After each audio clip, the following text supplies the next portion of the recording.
युग युग से लड़ते आए सबके लिए राजपूत, मान बड़ा इनके लिए चाहे तन पे ना हो सूत। लोध, लोधी, लोधा भारतवर्ष की एक वैदिक कालीन जाति है जो भारतवर्ष के चंद्रवंश में आने वाले क्षत्रियों में से एक है। चंद्रवंशी लोधी क्षत्रिय जाति का उल्लेख अनेक धार्मिक ग्रंथों में मिलता है। रामायण और महाभारत काल में इस जाति और इसमें जन्मे राजाओं का जिक्र हमें कई बार देखने को मिलता है। जहां तेलुगु रामायण में महाराज वृषभदेव नामक लोधी चंद्रवंशी क्षत्रिय शासक का जिक्र मिलता है, जिन्होंने वनवास के समय श्री राम जी की अगवानी की थी और माता सीता को खोजने में पूर्ण मदद करने की इच्छा व्यक्त की थी। महाभारत काल में भी इस जाति का उल्लेख है। महाभारत के युद्ध में लोधी क्षत्रिय कौरव पक्ष से लड़े थे। महाभारत के युद्ध में कौरव सेनापति अपनी सेना से कहते हैं कि मेरे पक्ष के लोधी क्षत्रिय वीरों की सेना मध्य भाग में रहेगी, जो आग और पीछे से होने वाले आक्रमण को विफल करने में सक्षम है, क्योंकि वे आदि देव महादेव के परम भक्त हैं और वो उनका आशीर्वाद लेके समर भूमि में आए हैं। लोधी राजवंश में अनेक वीर और वीरांगनाओं ने जन्म लिया है। महाराज छबीला राय जी लोधी उन्हीं में से एक थे। महाराज छबीला राय जी एक ऐसे राज्य के राजा थे जो पहले मुगलों के अधीन था, जो अपनी प्रजा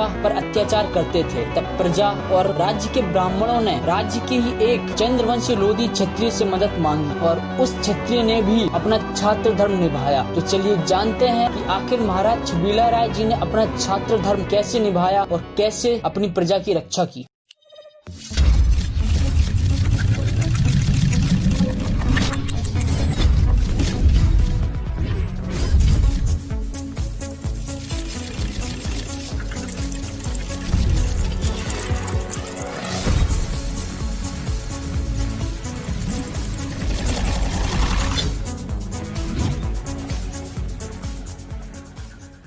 फतेहगढ़ एक मुगल कालीन स्थापित रियासत थी और इसकी स्थापना मुगल बादशाहों के समय हुई थी। ये बात उस समय की है जब दिल्ली के मुगलिय हुक्मरानों के हाथों से सत्ता की डोर ढीली पड़ रही थी, जिसका फायदा उठाकर कई छोटे बड़े शासक स्वयं के राज्य विस्तार में लग गए। उस समय ऐसी ही एक जागीर थी हुसैनगढ़। हुसैनगढ़ की स्थिति वर्तमान उत्तर प्रदेश के फर्रुखाबाद जनपद है। उस समय हुसैनगढ़ के आसपास के क्षेत्र के प्रबंधन हेतु मुगल बादशाह मोहम्मद शाह, जिन्हें मोहम्मद शाह रंगीला नाम से भी जाना जाता है, ने सैयद बंधु हुसैन अली खान और सैयद अब्दुल्ला उर्फ जुल्फिकार को नियुक्त किया। इन दोनों भाइयों को इतिहास में किंग मेकर भी कहा गया है, क्योंकि इन्होंने बादशाह मोहम्मद शाह को दिल्ली के सिंहासन पर बैठने में मदद की थी। दिल्ली में मुगल शहजादों की सत्ता हेतु आपसी रंजिशों से दुर्बल पड़ी सत्ता का फायदा उठाकर हुसैन अली खान हुसैनगढ़ पर स्वतंत्र शासन करने लगा था। हुसैन अली धर्मानंद व्यक्ति था, इसलिए राज्य की हिंदू आवाम पर मुसलमान होने का दबाव पड़ने लगा। ऐसा न करने की स्थिति में किसानों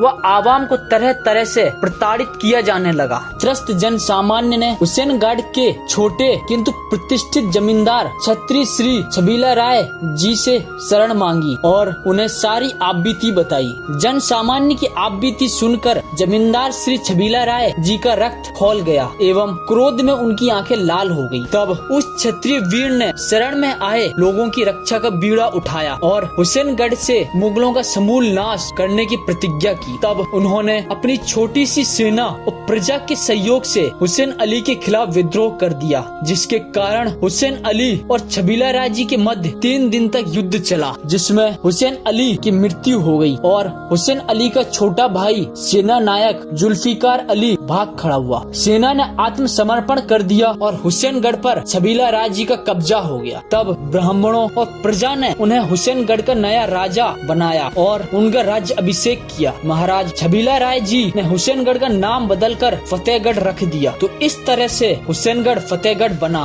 और वहाँ मुगलों का राज्य खत्म हुआ एवं चंद्रवंशी लोधी क्षत्रियों का राज्य साम्राज्य स्थापित हुआ। सन 1722 में जुल्फिकार ने एक विशाल सेना को संगठित कर फतेहगढ़ को घेरने की तैयारी की। तब महाराजा छबीला राय जी के लिए संसाधनों के अभाव में विशाल सेना का मुकाबला करना संभव नहीं था, क्योंकि उनके और हुसैन अली के बीच चले 3 दिन के खूनी युद्ध में भीषण जनहानि हुई थी और सेना भी काफी कमजोर हो गई थी, जिससे राज्य अभी तक उभर नहीं पाया था। किंतु जुल्फिकार द्वारा दी गई युद्ध की चुनौती का जवाब देना भी जरूरी था, क्योंकि एक चंद्रवंशी लोधी क्षत्रिय कभी भी युद्ध और द्यूत की चुनौती को अस्वीकार नहीं कर सकता था, फिर चाहे इसमें उसका सब कुछ ही क्यों न चला जाए। इसलिए उन्होंने अंग्रेजों से मदद मांगी। संभवतः ऐसा करना जरूरी भी था, क्योंकि वैसे भी उनके लिए जुल्फिकार की विशाल सेना का मुकाबला करना थोड़ा असंभव था। और अगर अंग्रेज जुल्फिकार की तरफ हो जाते, क्योंकि अंग्रेज इस तरह के मौके कभी नहीं चूकते थे, तो मुकाबला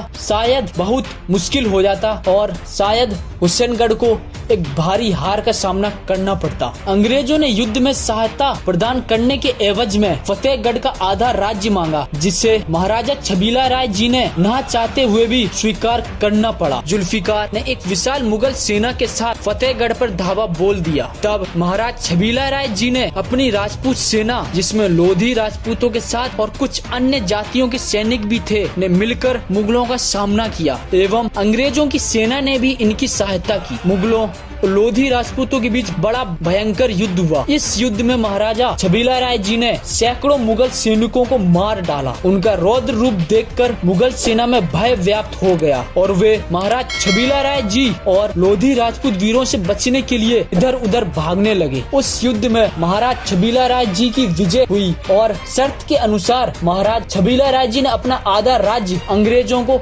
दे दिया। महाराज छबीला राय जी ने अपने जीवन काल में फतेहगढ़ में एक किले का निर्माण कराया, साथ ही गंगा नदी के तट पर रानी घाट व सुंदर मंदिर का निर्माण कराया, जो आज भी है। फतेहगढ़ का लोधी राजपूत राज परिवार फतेहगढ़ में ही निवास करता है। इस राज परिवार के कई लोग उत्तर प्रदेश में उच्च सरकारी पदों पर नियुक्त भी रहे हैं। इस वीडियो को बनाने में फतेहगढ़ राज परिवार के राजकुमार कुंवर आशीष प्रताप सिंह जी, जो दिल्ली में एक IT कंपनी लोधी टेक के मालिक हैं, उन्होंने भी मदद की है, जिसके लिए मैं उनका दिल से आभार व्यक्त करता हूँ। धन्यवाद भाइयों, अगर जानकारी पसंद आई हो तो वीडियो को लाइक कर चैनल को सब्सक्राइब जरूर करें, ताकि आपको चैनल की हर नई अपडेट्स मिलती रहे।